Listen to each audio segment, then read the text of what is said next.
היי לכולם, אז זו בעצם הדרכה קצרה על איך להשתמש בערכות למי שלקח חלק בקמפיין שלנו לבדיקות לשימוש בחומרים. ובעצם כמו שאתם רואים פה, יש את בעצם החומרים שאנחנו בודקים. אם תשימו לב למה שכתוב, זה אופי זה אופיאטים, מת זה מטאמפטמינים, MDMA זה MDMA, קוק זה קוקאין, קט זה קטמין, פיל זה פנטניל, MDPV זו נגזרת, אחת מהנגזרות של MMC, LSD, זה LSD, MCAT, שזה למעשה שווה ערך ל-4MMC, 4MMC, ויש פה גם בנוסף את הבדיקה KY50, שהמשמעות שלה זה נגזרות של מריחואנה רפואית. בעצם צריך להשתמש בבדיקה עד שעה אחרי הפתיחה לפי הוראות היצרן. אתם רואים, יש פה דרך לפתוח, אנחנו פשוט פותחים. וכשאנחנו פותחים את הבדיקה, זה מה שאנחנו רואים.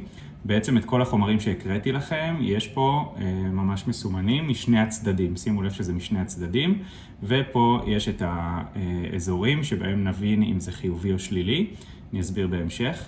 מה שצריך לעשות בפועל זה לפתוח, ואז אתם רואים בעצם את אזורי הבדיקה. כל אחד כזה זה אזור בדיקה שמסמל בעצם את הבדיקה שמקבילה לו. יש פה 5 וכאן 5. ובעצם מה שחשוב לזכור בבדיקות האלה, שכשאנחנו בודקים צריך להיות מאוד עדין. זאת אומרת, ככל שדווקא יהיה יותר חומר שנבדק, ככה התוצאות עלולות להיות פחות אמינות.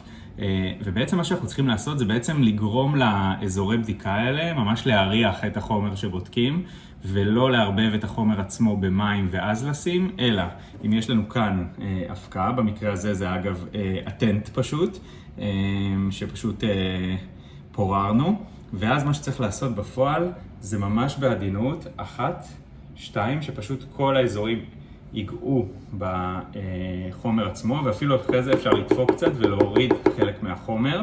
המטרה היא שבאמת יהיה פה כמה שפחות מהחומר, אבל שכל אחד מאלה ירגיש את החומר לפחות פעם אחת. ואז יש לנו פה כוס עם משהו כמו 5-7 מיליליטר מים, במקרה הזה אולי יש טיפה יותר, אבל זה לא משנה. החוק הוא, ומה שמשנה זה שהמים לא יעברו את הפס מהפלסטיק או את החצים, בעצם להישאר רק באזורי הבדיקה, ואז בעצם מה שצריך לעשות זה בצורה עדינה להכניס את הבדיקה פנימה, להמתין 10 שניות בערך עד שרואים את האזורים מתחילים לחלחל ולהתמלא. אנחנו רואים את זה כבר, הנה זה מתחיל אצלי. ואנחנו רואים את האזורים האלה מתחילים, אם אתם רואים, גם פה וגם בצד השני, להתמלא. אפשר בינתיים לסגור את הבדיקה עצמה.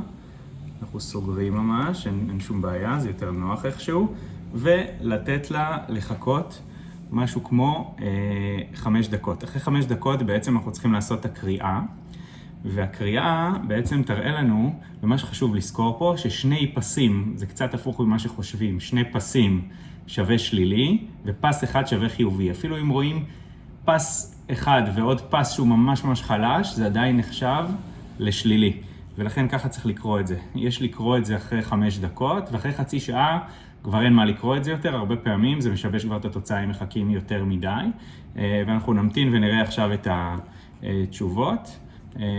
בגדול, או שלא נראה כלום, כי הרבה פעמים בעצם מה שמכיל אטנט זה מטאמפטמינים, זה אמפטמינים ולא מטאמפטמינים, ולפעמים הבדיקה מספיק רגישה כדי להבדיל אפילו בין אמפטמינים למטאמפטמינים, ולכן אם תשימו לב, כבר מעכשיו אנחנו רואים אפילו לפני 5 דקות שהכל פה בצד הזה חוזר שלילי, כי לא בדקנו באמת האטנט, וגם בצד הזה הכל חזר שלילי בצורה מאוד יפה, כי קצת מפתיע אותנו שאפילו הוא לא זיהה את המטאמפטמינים. הרבה פעמים יכולים להיות אי דיוקים בהבדל בין אמפטמינים למטאמפטמינים, והיכולת שלנו באמת להבדיל ביניהם, במקרה הזה הוא הצליח. זהו, זו הדרך לעשות את זה כמו שצריך, וככה זה עובד. אז תשתדלו לעקוב אחר ההוראות האלה, ולספר לנו אחרי זה בשאלון ששלחנו, מה חשבתם שבדקתם ומה קיבלתם. כמובן שזה עוד רק כלי למזעור נזקים, והכלי הזה קודם כל ממש לא אמור לעודד אף אחד להשתמש בחומרים, שכל אחד מהחומרים האלה הוא מסוכן בפני עצמו, לא חוקי ברובם, ובאמת בסוף זה עוד כלי למי שבחר להשתמש. שיהיה לנו בהצלחה.